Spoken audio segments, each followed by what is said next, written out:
What up, YouTube? Is this your boy, the Visionary? Welcome to another episode of Firesidechats. This video is going to be titled "The Boston Marathon Terrorist Attack and False Flag Events." As you all well know, there was a recent terrorist attack, or supposed terrorist attack, carried out at the Boston Marathon. There were two bombs that detonated, killing 3 and injuring I believe around 30 or 60 people or so. I'm not too sure on the details specific to that part. Supposedly there were 2 bombers, 2 brothers of Russian nationality who had recently, I think probably a year ago, had become U.S. citizens.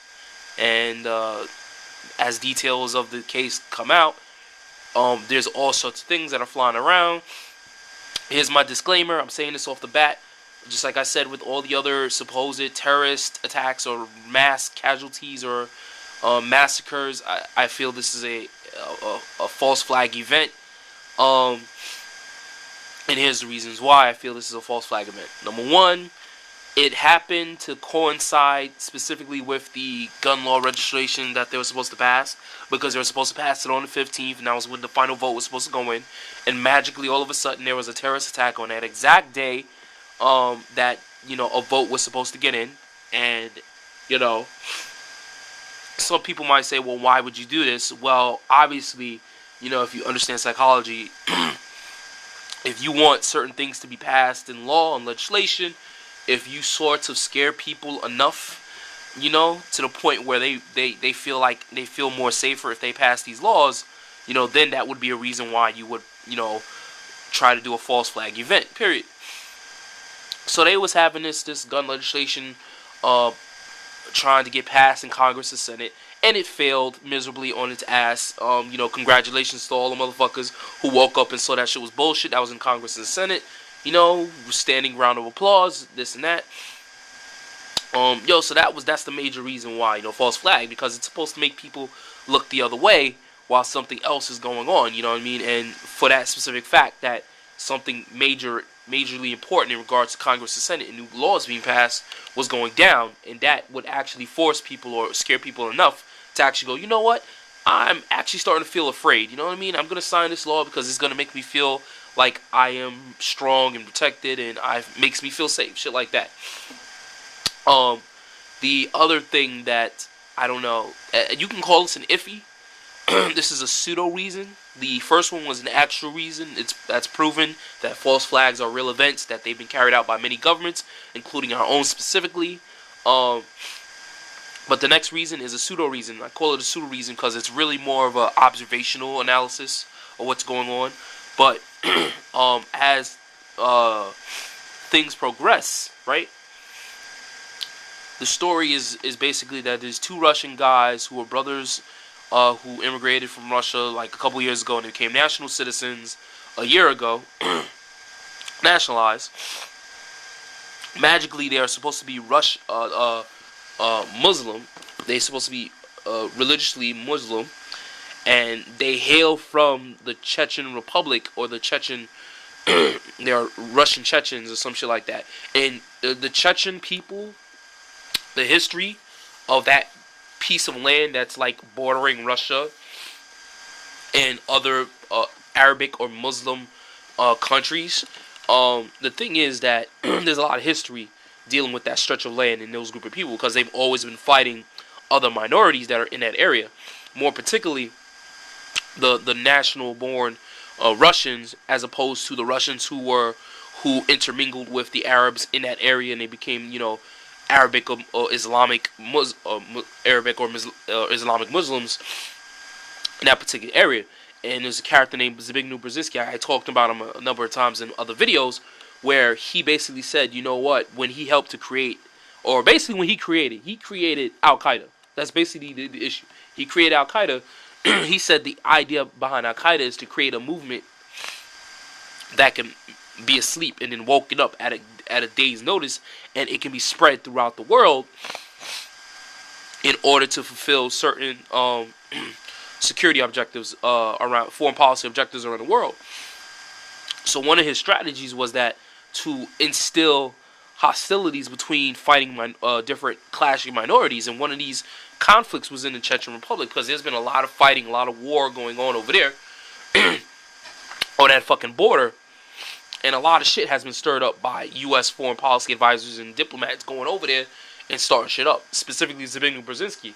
And he said, it's good because once you start to force the Russians back on their own territory and stop the mixing and all that shit, then you'll be able to really enclose and circle them and trap them so that you can basically destroy their nation in and of itself. So I find it kind of odd that Russian-born Islamic fascist militants magically come to the United States and the motherfuckers were here for like a number of years, and then they become national citizens, and then they decide to stage a terrorist attack. If all these details are real, if the fact that they're supposedly Russian, if the fact that they're supposedly Muslim in religious ideology, if they're actually Arabic militants, if they're, you know what I mean, like, if there's a lot of ifs, you know what I mean, and it's kind of like you really can't tell if all the shit that they're putting out is real or not. But one of the things I start to notice about stuff is when they start to build so much of a backstory, when they spend so much time drilling it in your head, all the little supposed magical details that you know about them, the entire story is bullshit. It's bullshit. When they sit there and they go, oh, these backpacks were bought from blah, blah, blah, and anyone can buy them, and they're perfect for this and that, and oh, these pressure cookers are like perfect for, storing ammunition and blah, blah, blah, and they can be turned into improvised military weapons and all this other stuff. It's bullshit. When they start giving so much detail, and when they start, pulling stuff out their ass to create a story, or to take up the space of time, where they can keep drilling this shit into your head, it's bullshit. It's a false flag. Don't believe it. It's all crap. They did it with Bin Laden. Bin Laden was not responsible for 9/11, although they want you to think it was. It's bullshit, because he never outright said he was responsible for 9/11, number one. Number two, even if he was responsible for 9/11, all the other bullshit stories that the CIA talked about in regards to him, because they tried to build up a case against Osama bin Laden before it even happened. Like they were searching for him in the Middle East. They had detailed schematics of his bases in the Middle East. Like they said, this motherfucker had underground dugout bunkers and shit where there's like he had an underground layer that was like 8-9 different layers of shit, where you have one floor for ammunition, one floor for food, one floor for medicine, all that other shit. Like they had a detailed schematic like put up on boards and shit, and he pointing into it like, yeah, this is Osama bin Laden's hideout. He's motherfuckers mad rich, and he built this shit over the past couple years, and blah blah blah.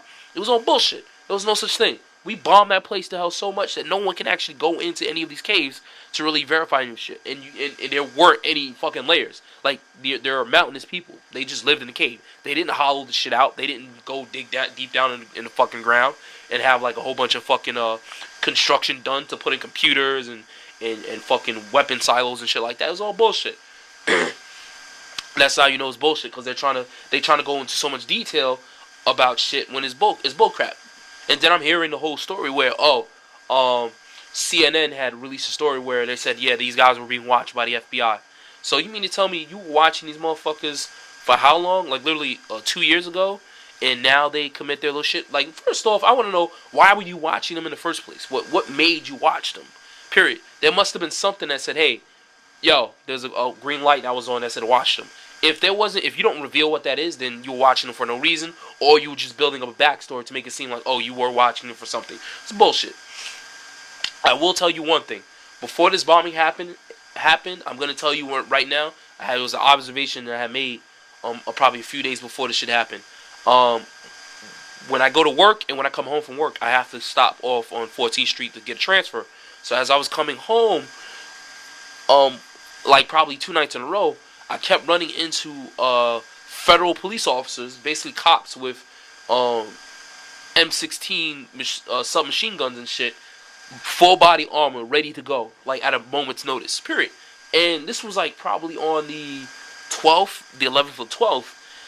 And I know, so I was like, why are they even like here in the train station? Like, what the fuck is the point of that? And this was like for 2 days straight. And then after those 2 days went by, then I never seen them ever again. Then magically, all of a sudden, the bombing happens on the 15th. I'm dead serious. I kid you not. This was a fucking truth. This is what I saw, but I didn't pay any attention to it. I was wondering, why the fuck are there like federal police officers and shit like that like here at all? What is the purpose of that? Like we like 14th Street is a police hub. Like there's a police station right there, so you can just get like 2 officers to walk back and forth to like patrol and canvass the area, and you're good. There's no point for you to have fully armed, submachine gun, like 6 fucking cartridge carrying motherfuckers sitting there, like looking at people with full body armor, like, yo, what are you gonna do? It's bullshit. But yeah, that's my 2 cents. That shit happened. I find it kind of odd that they had motherfuckers like stationed in other places. And then another day, I was on the N line coming home one time, and this was like when was this? This was like late. And this was like on the 12th. And on the 12th, I was on the train, and the motherfucker cop was like, he gets onto the train and he's walking back and forth on the train, looking under like a cart seat. He's looking under the seats, and I'm looking at him like, what the fuck is he like looking under the seats for? Like seriously. And this is like literally the first time I've ever seen this happen. I've seen cops get on the train and they'll stand there and they'll take it to like probably 2-3 stops, and then they'll get off. But I've never seen a cop do an actual in-depth search under the seats of the train cart. Like they literally stopped the train on one stop. The cop got on. He looked under the seats and went through the doors and kept doing it, and then went back again. And I'm like, whoa, okay, this is odd. This is like out of the order. This makes no sense. So after that happened, again, I'm gonna push that to the back of my mind. So there was an incident on 14th Street where there's, fully armored federal cops with, M16 machine guns, and then that incident where I'm on the train and they stop the train and the dude is going back and forth looking under seats like real hardcore to find something. There was nothing there. Yeah, so that's just my 2 cents. So my whole thing is, I think it's a false flag because number one, the timing of the event happening coincided with the fact that they were trying to pass new gun law registration literally at the same time, and that incident can be used to scare people into signing that bill to get the shit passed. And number two, the fact that all these random details are being brought up, and it's like they're building a narrative to build up behind them, to build a story to make it seem like, oh, he was a terrorist.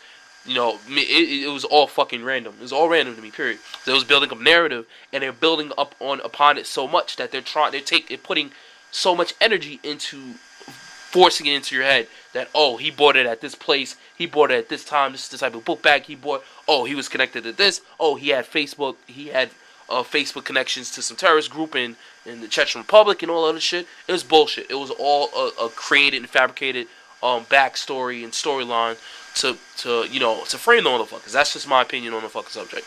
Alright, that's it for now. Peace.